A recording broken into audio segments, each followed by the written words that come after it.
Welcome back to Packs and Picks. Today I'm going over the second sealed deck build for Wilds of Eldraine.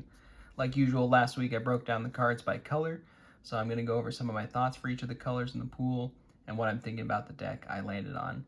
I did end up with a white-green deck, so let's take a look first at what I didn't put in the deck. So first thing is we're going to look at the blue cards. And the first card that struck my attention was Extraordinary Journey. I thought this looks really good for cards with end of the battlefields effects, like if you really want to abuse those over and over. Also, I haven't played with the set yet enough to know if there's a lot of this enchantment-based removal around, like passivism effects, that maybe this would also be good to help get your creatures out from underneath. But I do think you would have to pair this with kind of both of those situations in order for it to pay off. Another cards that I liked were Quick Study, this instant speed divination. Haven't really ever seen an effect like this. 3-mana instant, draw 2 cards. Other than that, there wasn't too much in blue. The pool itself was pretty light. Only got 3 creatures here, and the 3 creatures we did get, Mocking Sprite, Stormkilled Prowler, and Archived Dragon, which I do like the look of Archived Dragon, but overall there just wasn't enough going on with blue this time around to really pull me into that color. So let's take a look at black. So usually with black, like the first thing I gravitate towards is the removal offerings, just to see if they've got the removal spells that black is known for. This time around we've got the Witch's Vanity for small creatures, Candy Grapple, Shatter the Oath, kind of generic 5-mana destroy creature, and Feed the Cauldron. Those are our straightforward removal spells in black this time around, which is good. I did like that. We also got a Lord Skitter, but unfortunately this is really the only rat card that we got in the pool. So we got the king, but we didn't get a lot of the rats to go with him. We also got Spectre of Mortality.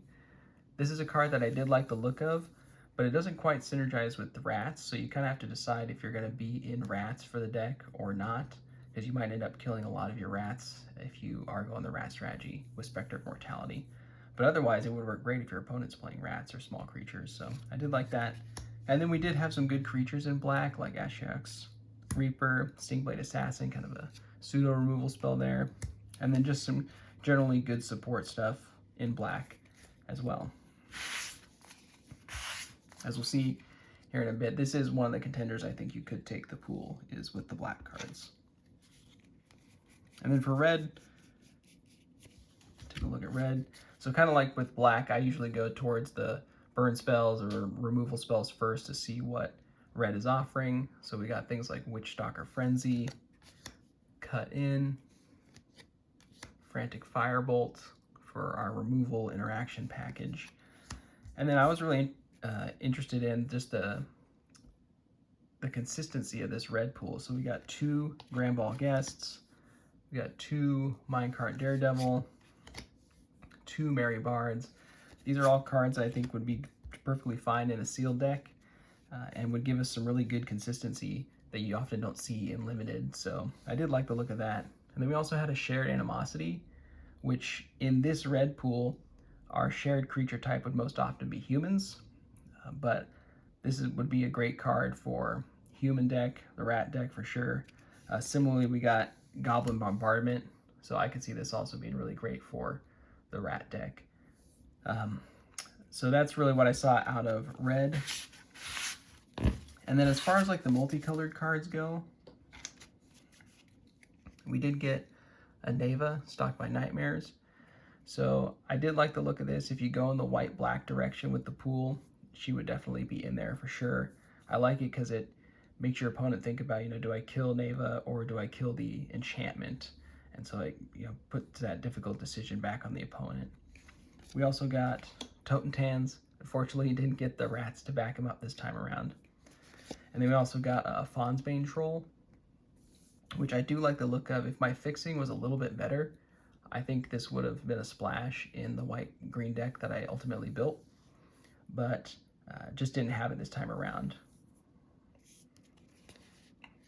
All right, so let's take a look at what the deck ended up being. So like I said, it was a white-green deck.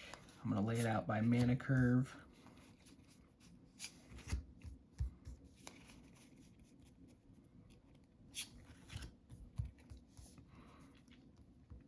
And really what I saw as I was going through, there's a decent amount of kind of food synergies here in the deck and some payoffs for the food synergies. So the card that stuck out in my mind as I was going through was Griffin Airy.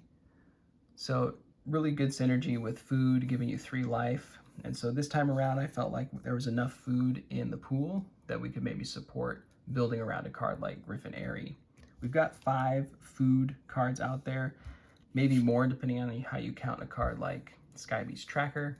We've got a couple 5-mana spells, so we can get some incidental food there. We also have some good interaction in the cards like Graceful Takedown and Cooped Up. We also have, let's see, where is it? Cursed Courtier. So even though it comes in possibly as a 1/1 with lifelink, if we get rid of that cursed roll, then it's potentially making us that 3 life a turn for the extra Griffins at the top end. There's also some fun little synergies. We've got Discerning Financier, who might make us a couple of treasure tokens that we could bargain away with some of our bargain effects. I also like the idea of bargaining away the Princess Takes Flight after the 2nd lore counter, so you could potentially keep an opponent's creature exiled forever if you bargain this away before that 3rd lord counter fires off. And that's really the deck right there. As usual, let me know what you would change, what direction you might take the pool in. Do you go the white-black route with Neva? Do you like the firepower of the red-black deck? Let me know in the comments, and thank you so much for watching. Stay tuned for more deck building for Wilds of Eldraine.